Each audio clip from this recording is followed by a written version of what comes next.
talk to James Creedon now. He is here for Media Watch. Good to see you, James. Hey, Laura.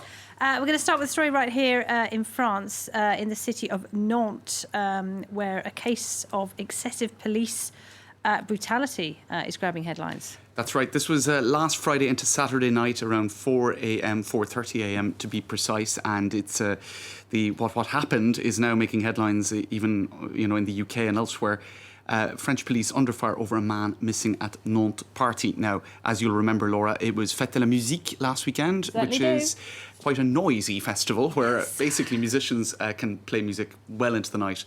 And essentially in Nantes at 4 a.m. they were being told to stop. That was the cut-off point. But one DJ down by the banks of the Loire kept going, which meant that the police then intervened. The revellers or the partiers, some of them threw items at the police, but then it was how the police dealt with that is controversial. There are several videos circulating online showing, and indeed testimony on French radio and whatnot, saying that dogs were used, batons were used, tear gas. And this was on the banks of the River Loire. Exactly, and sting ball grenades. So basically they were trying to disperse the crowd using these heavy-handed tactics, which meant that actually some people jumped into the river, probably because of the tear gas and whatnot, thinking that the water would save them. Is that what happened to this? And that's what happened to this guy, Steve, who is now missing. He was one of 14 people who jumped into the river. The fire brigade had to intervene to pull some of them out. It's a tidal part of the River Loire, and this guy has not been seen since, and people have been putting messages up on Facebook trying to locate him. There's a police alert as well. His name, you can see there, and photos. That's right at the site where he went missing. So actually, people are kind of saying, how could these sort of heavy-handed tactics have been used on a few revellers down by the river at 4 a.m? So the police of the police, the so-called IGPN, have been called in. The Interior Minister has asked them to investigate that.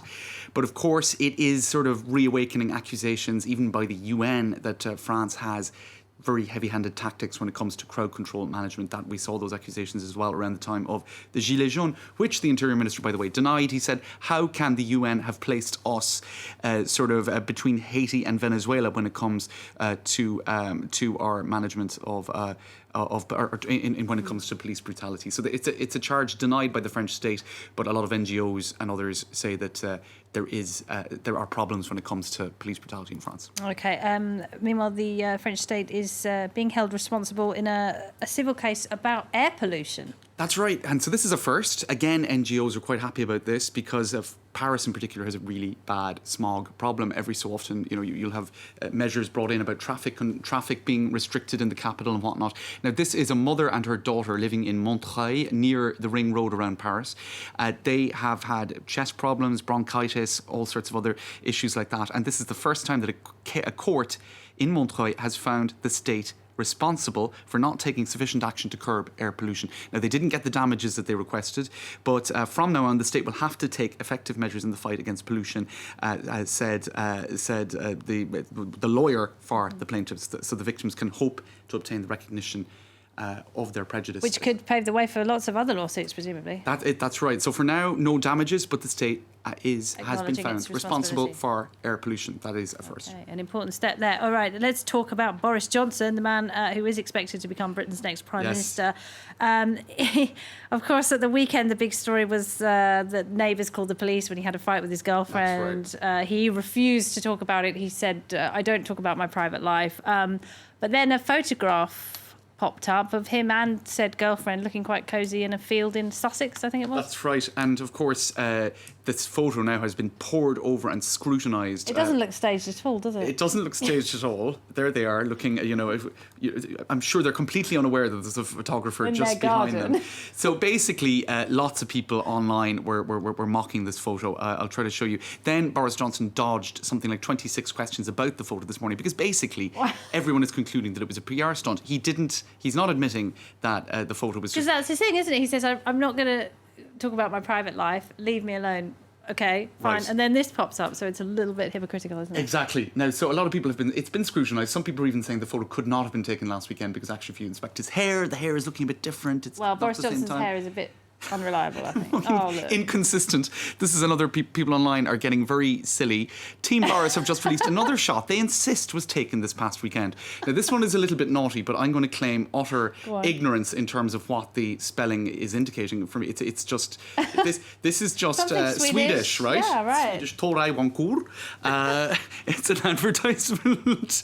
In any case, people are having a lot of fun with it because they just don't believe that it was a paparazzi stolen photo. They think it was a PR stunt. Okay. I haven't heard of that particular part of furniture, but all right. That broke the internet today. It got something like 22,000 shares. Oh, people are having a lot of fun with Boris Johnson, aren't they? They say they don't like him, but, it's keeping us They're all entertained at some level, for sure. I love this granny. This is amazing, this story. 92, she's seen it all. She's done it all. One thing she'd never done. She was a good egg, and she just thought she was a good egg. Goody two-shoes. She was too much of a goody two-shoes. And she was like, look, I've had enough of this. She's not in the best of health. And she decided that she was going to go and get herself arrested. But the thing is, I don't think she even did anything to deserve getting arrested. She just got arrested. Oh, really? So she didn't go out and kind of rob a shop or something like that. In any case, this was her granddaughter, Josie Birds is her name, Greater Manchester area, the Greater Manchester Police. Pinch some Werther's Originals or something from the local corner shop. Look at her. She looks far too innocent to be in handcuffs. In any case, this is her daughter or granddaughter. I'll have to check that. But let's just say granddaughter. A big thank you for arresting Iverta Cummins, my gran today, 93 years old. Her health is failing. She wanted to be arrested before it's too late. So she doesn't look too happy when they took her to the cells or the interrogation room. Maybe it went too far. Maybe it's not that much fun. No. After all. James. It isn't really. Who'd want to be arrested? James, thank you very much. James Cruton there.